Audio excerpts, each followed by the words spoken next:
Greetings, Jelly Spoons, and welcome back to this episode of Monday Madness, the Monday show where I talk about anything and everything. I have started inadvertently sort of doing a Monday Madness every 2 weeks instead of every 1 week, partly because I am trying very hard to finish my Vax'ildan cosplay before Comic-Con, which is in literally the end of this week. So please bear with me, this one's going to be fairly simple. I didn't have time to really plan anything big. At some point, I am endeavouring to be 3 videos ahead of myself at all times, so I can just continue filming and have a loop and a backlog, but it just hasn't happened yet, guys, so bear with me. I will attempt to do an OC story for Friday, but if I can't, please forgive me, because I am probably panic con crunch sewing before Saturday. And if you're at MCM on Saturday, then come say hi, because I will be in Vax'ildan and probably sweating my arse off, but I have taken the sleeves off because it's too warm for that nonsense.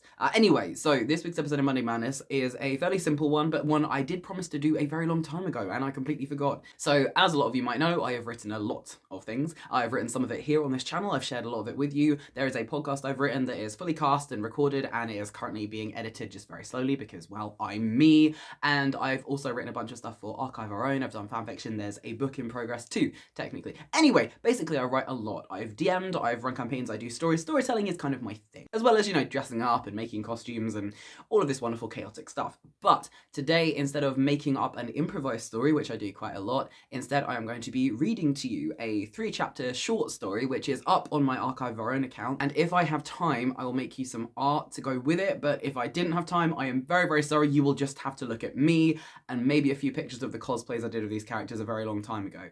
So this is a work that is on my Archive of Our Own account. You can read it if you would like to. It's under the same name, Morcus Noise. I'll put a link to it somewhere around here. But in the meantime, yes, sit down, grab a drink, enjoy this relatively short Monday Madness video where I'm going to be reading to you of a story that I wrote. This story is called Soldier Fallen, Poet Sweet, King Unholy, and it's based on the song Soldier Poet King, as you can probably guess. Not a lot of it is about the lyrics of the song, though. I sort of took the vague idea, the concept of these 3 characters, and created a short story for myself of how they would be interconnected, that kind of thing. So here we go. And chapter 1 is called Soldier. So 3 guesses who this is about. 1. Soldier. It's yours. The words hung heavy on the air between their lips. Mine. A question stuttered into life. Yours, as is my heart. Another gust of drizzled wind caught at their hair before comprehension dawned, being pressed into his hand and against the thick leather strapped across his chest. A blue scarf. Soft, curled edges from too much use, faded seams and still warm. He knew it so well. Take it, carry it, and me with you always, over the seas and into the distance, onto every field of battle and beyond. Carry me with you. I beg of you, my love. Please? And the poet truly was begging. That became suddenly startlingly clear as the soldier listened. Straining not to open his eyes, he wanted nothing more than to keep this moment. He could surely make it last an eternity, if he could only will it hard enough. Then he could hold on to it forever. His nose buried in a mess of red hair. One arm closed tight around slight shoulders and a thin waist, the other clutched in the space between their bodies. His mouth red from their last kiss. It could last. It had to last. He could make it last. My love? These words were pressed into his jaw with a tenderness the soldier was once again reminded he had never known without the poet. His poet. His dozily charming, lost in every dream, cluttered and messy, lyrical and enchanting poet. His alone. And alone he soon shall be. This bitter thought fluttered unwillingly into the soldier's mind as he fought to remain stock still in their tiny cloud of a moment. If I could, the words faltered on his tongue. Hush, love. If I could stay. If I could do anything but this. I know, love, and I would have you stay in a heartbeat. Whispered kisses trailed across his cheek, mingled with pieces of half-composed sonnets and songs and rhymes. They were kisses of their dining table, littered with papers and notes, quills and ink, words upon words upon words. Scraps of paper scattered through his heart and lungs. He could barely breathe for sensing the words. Once, At another time of parting, his poet had said, "I must delight in your leaving, for it shall bring me the sweeter joy of your return embrace." Another place, then, another day. Then the heavens had been clear and the army's return had been swift. A month, that had been all. A grueling one, but when it was done, they were all home safe. This time was different. This time, everyone felt it.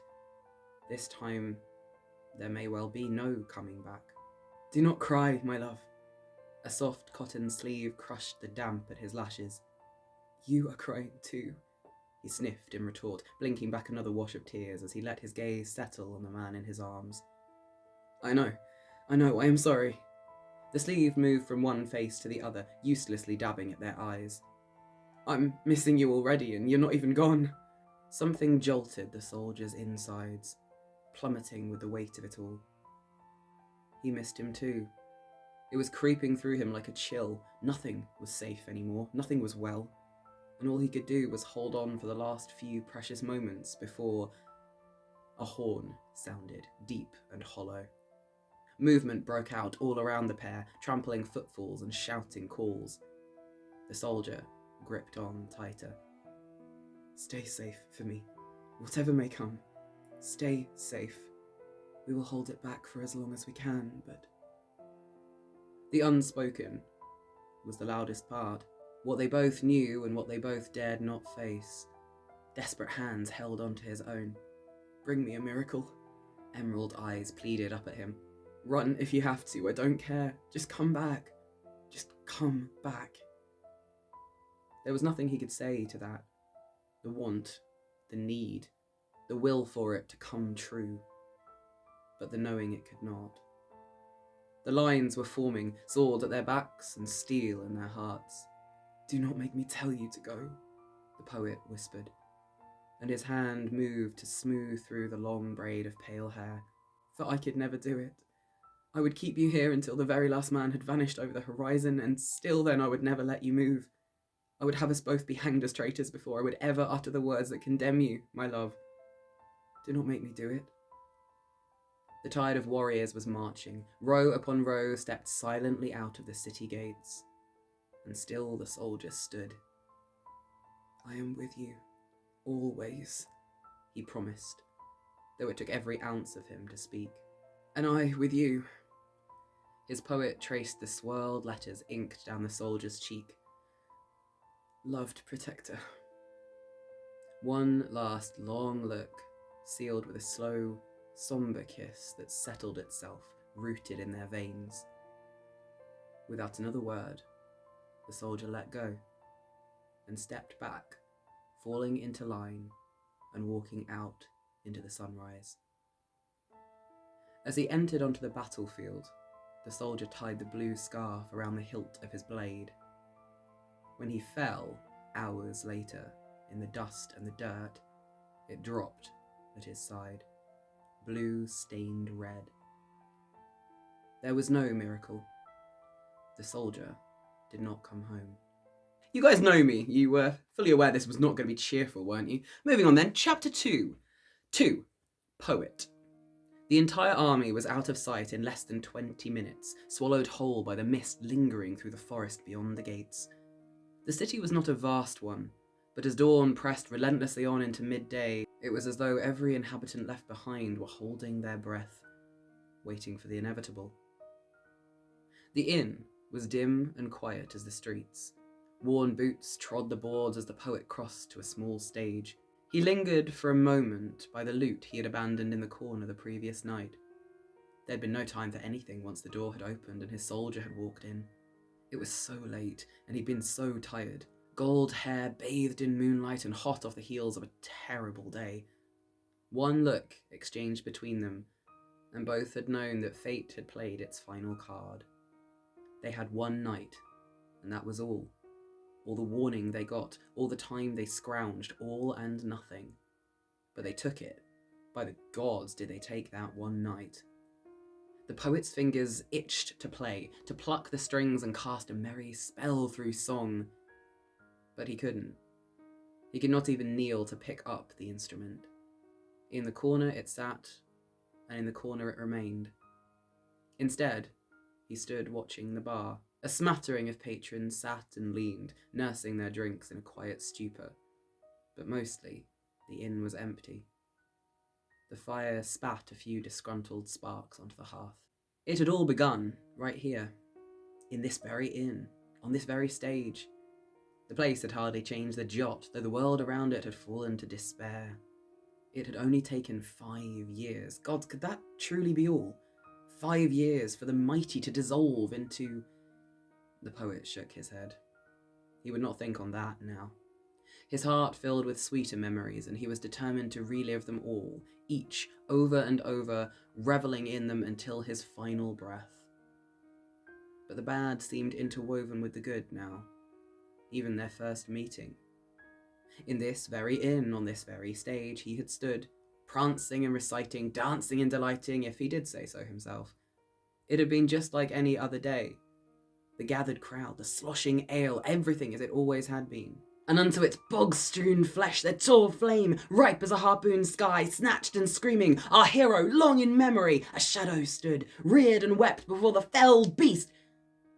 It would be untrue to say he had ended the verse with a grand flourish.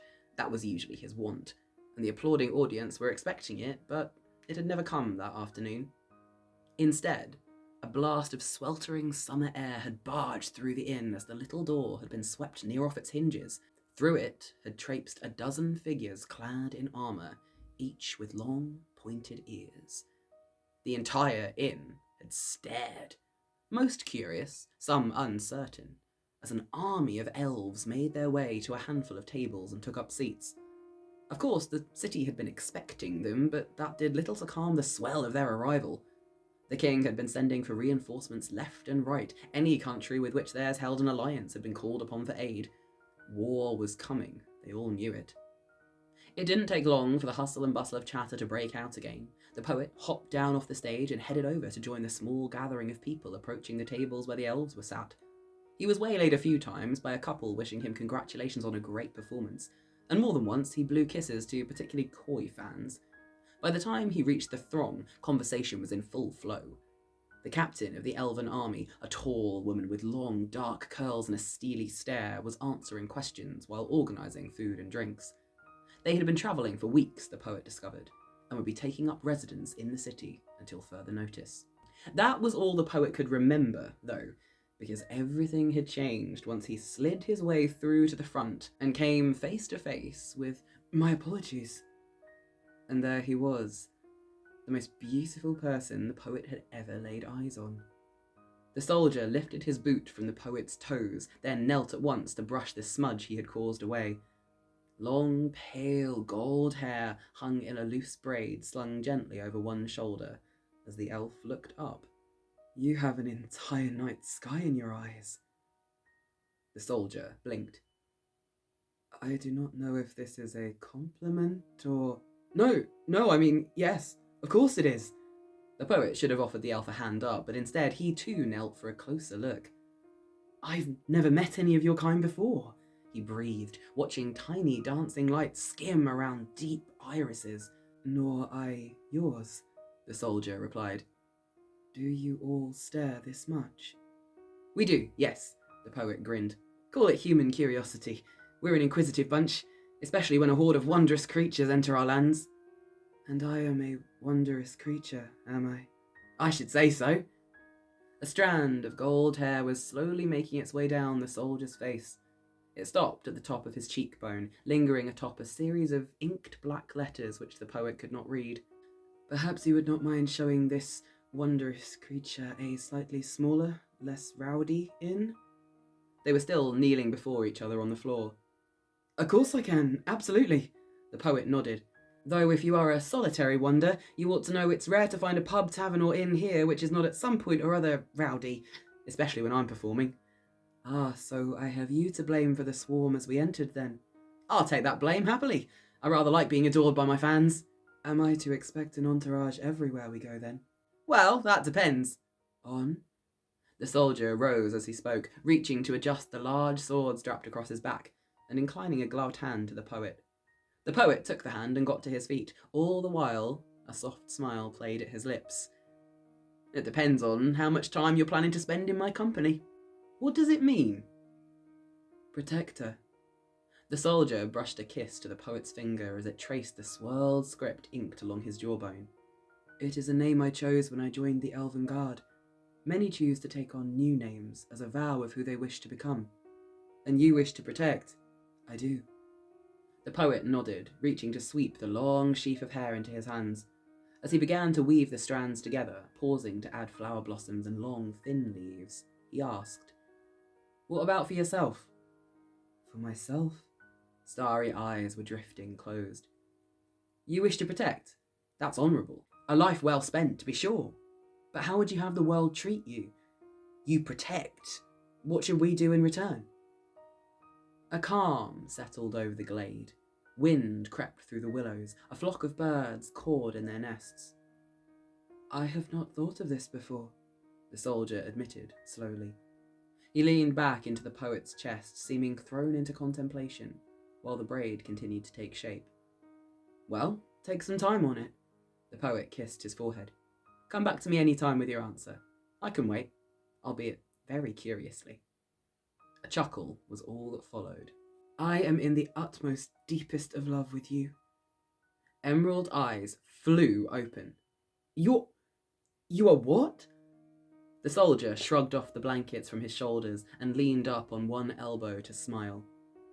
I am utterly, deeply, astonishingly, soul-bindingly in love with you. The poet stared up at him. Have I rendered the silver-tongued lyricist finally speechless? A nod. Should I be expecting a reply? Another nod. Within the hour, or... Oh, hush, you tormentor! A pillow collided with golden hair. I feel this is not the usual response to a declaration of love, but then again, I know very little of human customs.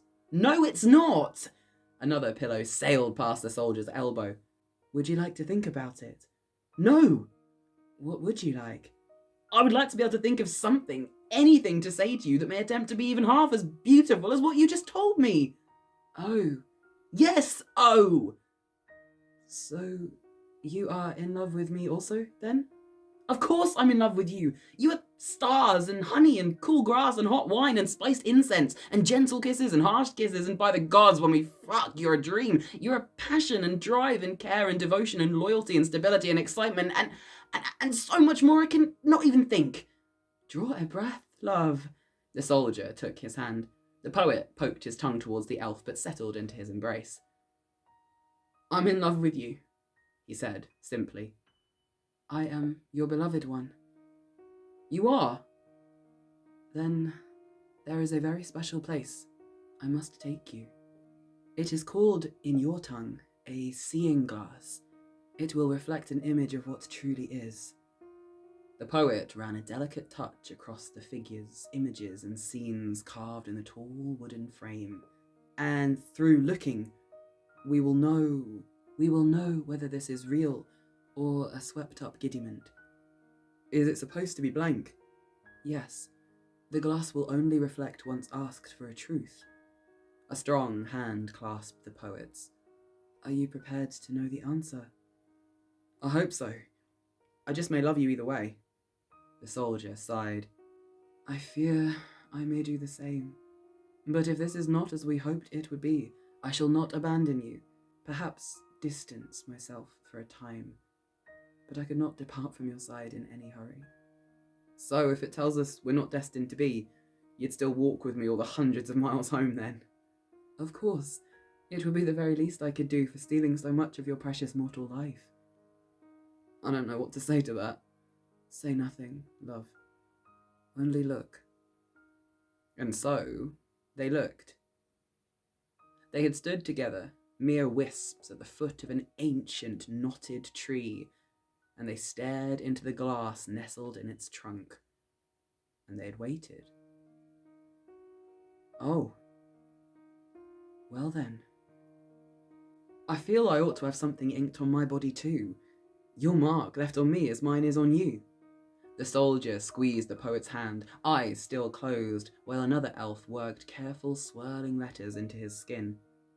Never. You must not damage your body for me, my love. But you're doing it for me! My body was battle-scarred and littered with imperfections long before we two met.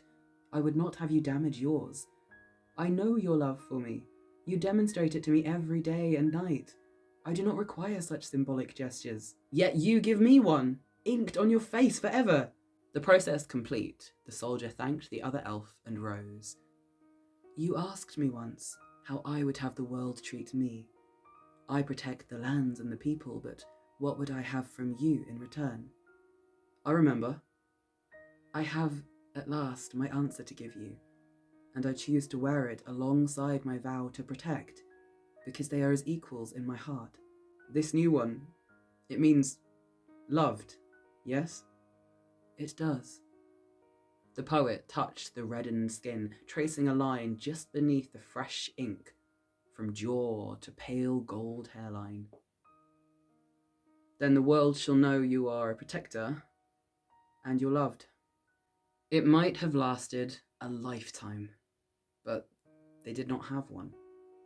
Orders came and went, and with them the elven army, each time bloodier, each fight longer, each hope a little weaker, until the day came when they did not return. Perhaps the worst of it was that no soul was surprised. The city awaited the news it had known was inevitable all along, and when it came, with it began revolution. The streets rang with anger, fires burned with hate. Through the tide, the poet walked. He had been in grief the moment the army had vanished from sight, so now, led only by sorrow, his footsteps reached the gates of the grand palace. He was admitted at once, barricaded inside against the onslaught the city was becoming. The high halls were cold, the throne gnarled. The king sat, silver-haired and expressionless. Why? The poet wept dry tears, starved and empty. How did it come to this, my brother? I did warn you it wasn't going to be happy, and the ending is absolutely not happy. All right, here we go. Chapter 3, King. He had known the poet would come, known it from the moment word arrived of the army's destruction, the army he had sent to their end, the end they had all seen coming. His brother was the most joyful person the king had ever encountered. Through all the lands he had travelled, in any place or court or market, his smile had always been the brightest, his laugh the fullest, his hopes and dreams the most endearing. He was so earnest with them, he truly believed all the things he imagined could come true. And for a long time, the king had tried to ensure they did. Little things at first. A raspberry pastry would appear at breakfast when the poet had gone to bed, speaking endlessly of how he missed their taste. A commissioned pair of violet leather boots for his birthday, after weeks of longing and searching in vain for such a thing. A trip together to watch the twin moons glow red, marking the winter equinox, when his brother had fallen sick and just wished to see the outside world again. Such small gestures for a future king, but for his brother, his sweet, naive little brother, it had made his world seem real, his land of goodness and hope for a better tomorrow. The future king would have traded just about anything to make it so.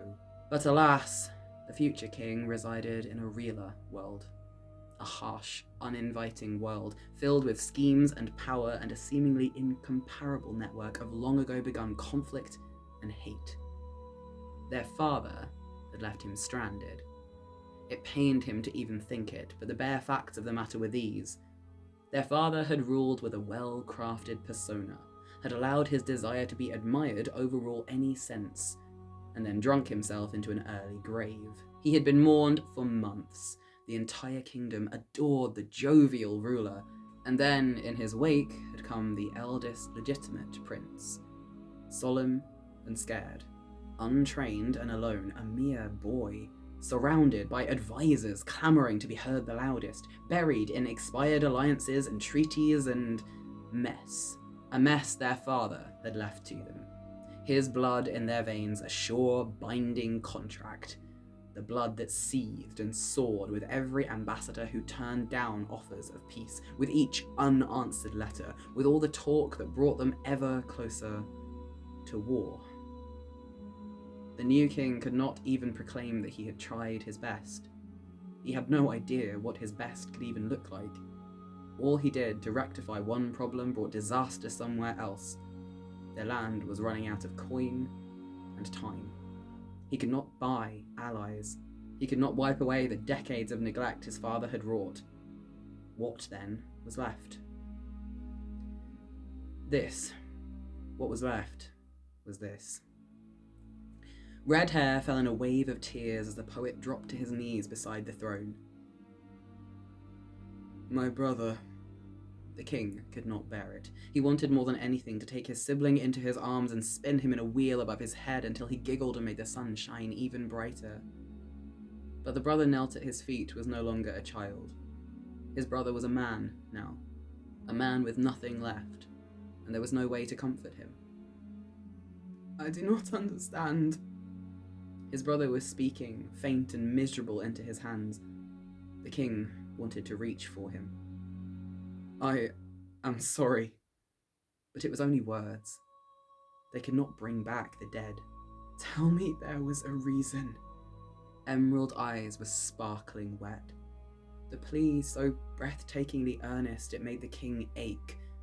This was his brother, still despite everything looking for hope where there should be none. I have only one idea remaining to me, the king said, low as candlelight, though the guards were too far to hear. And I am sorry. I am so sorry. I wish there was another way. Why? What are you going to do? I'm going to give the people what they want, what they need. The poet may have been mistaken for a child in that moment. The confusion, the panic, the fear alight on his face. What is happening? The king sighed a half smile. I am giving them their monster. The one to blame. The common enemy. They will break down those doors and find their villain on his throne. They will capture him and they will have him executed for his crimes. Then, once the monster is gone, they can start anew. The war will be over. They can have peace. But no! You cannot do this. I cannot let you. They will... I cannot lose you as well. He had to see, though. Even in his anguish, even as the poet screamed and clutched at the king's hands, he had to see. Because the plan was poetic. It was beautiful in its simplicity, and a perfect note to finish the mournful song. When the brothers at last locked eyes, the king knew he was understood. If I could bring him back, he croaked as he struggled to find the words. If I could have just sent you both away. Do not say that. The poet was shaking his head. I would never have left you, and he would not have turned from his duty. It's why he went. His voice broke, and the king slipped from his throne to hold his brother tight as he sobbed on the hard stone floor. It happened, just as the king had said it would. The doors held out for an hour, maybe more, but then they were through. The high halls rang with shouts, and they found their monster, astride the throne, wearing his father's crown. The crown was still upon his head as they dragged him out into the burning streets. The crown was still upon his head as they strung him up on the city gates. The crown fell when it was done. The poet had watched. He'd run into their midst and screamed, but his voice was lost in the blaze. He had torn after them through the streets, followed them to the front city gates. He had been the last sight the king ever saw. For many years, the poet tried to seek solace in that.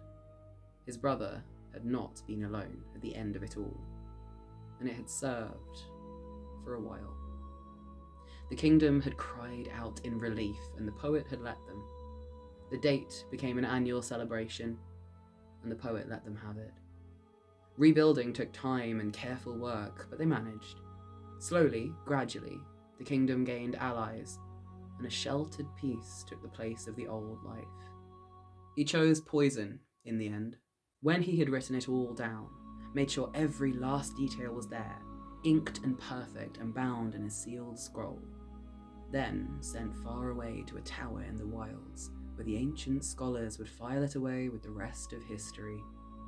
Once that was done, the poet was ready. He chose poison for the end, because his soldier had not wanted ink or damage on the poet's skin. He chose poison because it was easy and it was quick. He chose poison because the new world was full of a joy he no longer wore. He chose poison because it meant it would all be done. The poet chose poison. The end. It's so sad. So welcome to this week's episode of Monday Madness, where I just make you sad. Yep, anyway, I've got a costume to go finish, so let me know what you think in the comments down below. What would you like me to do next Monday? Goodbye! Oh my god, it's the wrong way around. I have to start again. Oh wait, that's the poet. Gosh, it's warm. Oh, shitting hell. Forgot to plug you in, sorry.